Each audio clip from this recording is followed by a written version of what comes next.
नमस्कार, अन्नपूर्णा रेसिपी या चॅनलमध्ये आपले मनपूर्वक स्वागत। आज आपण करणार आहोत वाटाण्याची एकदम मस्त अशी रेसिपी करणार आहोत। त्यासाठी मी इथे वाटाणे घेतलेले आहे। आता हे वाटाणे आपल्याला काय करायचे, मिक्सरला फिरवून घ्यायचे आहेत। त्याची अशी पेस्ट तयार करून घ्यायची। त्यानंतर आपल्याला मिक्सरला एक हिरवी मिरची मी घेतलेली आहे, नंतर लसणाचे काप घेतलेले आहे, त्याची पण आपण पेस्ट तयार करून घेतलेली आहे।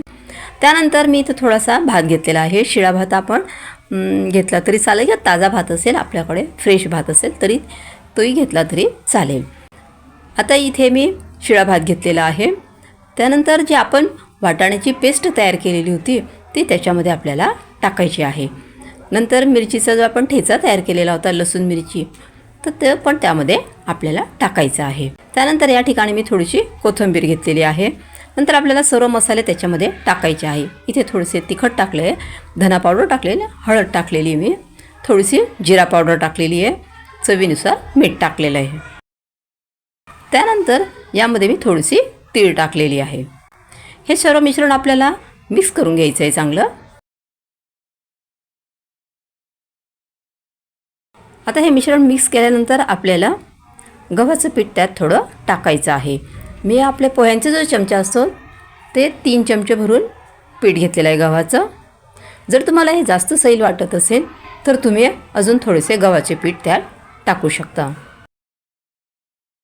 आता हे आपल्याला चांगलं मिक्स करून घ्यायचं आहे आणि त्याचा आपण गोळा तयार करून घेऊ।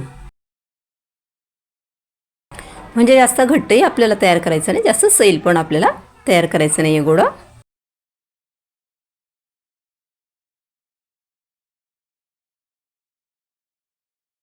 आता इथे आपला असा गोळा तयार करून झालेला आहे।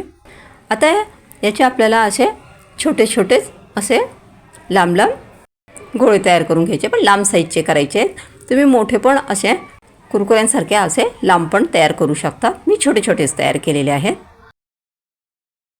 आपल्याला पाहिजे तो शेप आपण त्याला देऊ शकतो।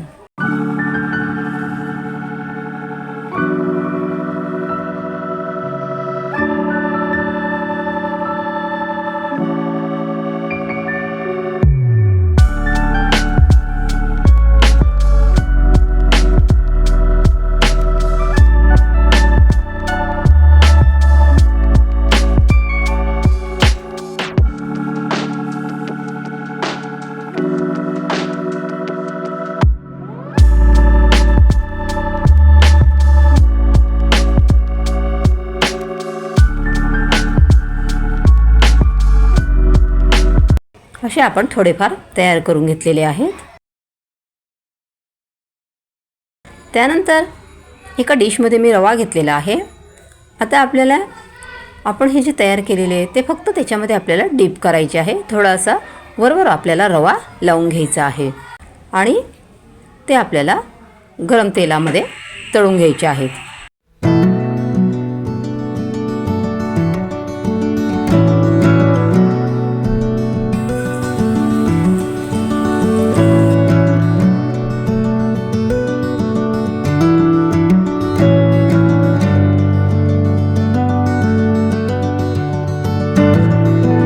आता हे सर्व आपण याला वरतून असा रवा लावून घेऊया आणि सर्व तळून घेऊया। आपली गॅसची जी फ्लेम आहे ती लो ठेवायची आपल्याला आणि लो गॅसच्या फ्लेमवरतीच आपल्याला ते तळून घ्यायचे आहेत। अतिशय मस्त असे हे तयार होतात। रवा आपण वरतून लावला तर एकदम छान कुरकुरीत असे तयार होतात। एकदम भारी अशी ही रेसिपी आहे।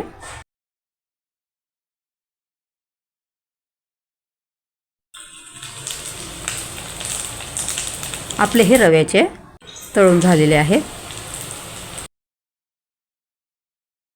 अजून आपण दुसरे पण तयार करून घेऊया।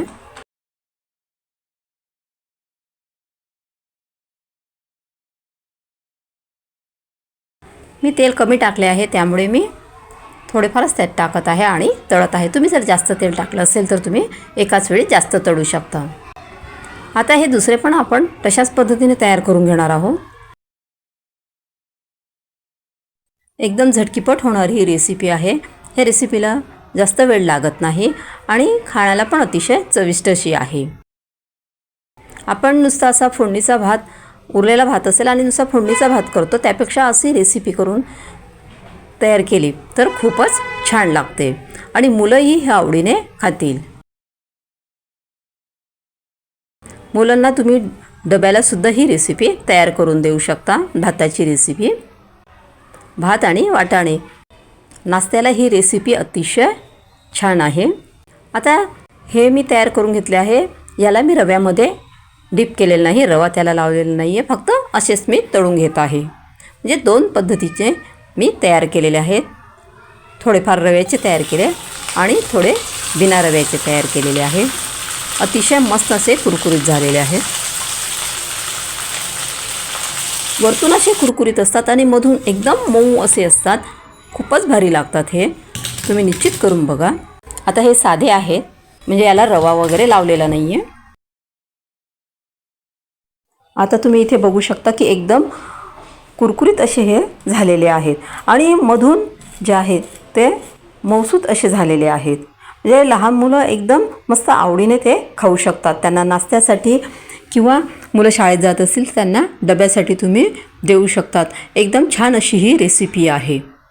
दोन्ही पद्धतीने मी तुम्हाला करून दाखवलेलं आहे. दोन्हीही अतिशय छान लागतात. रवा वरतून लावलेला आणि न रवा लावलेला एकदम दोन्हीही भारी लागतात. तुम्ही ही रेसिपी निश्चित करून बघा, तुम्हाला खूप आवडेल. माझी ही रेसिपी जर तुम्हाला आवडली असेल तर व्हिडिओला लाईक करा, शेअर करा आणि चॅनलला सबस्क्राईब करा. थँक्यू.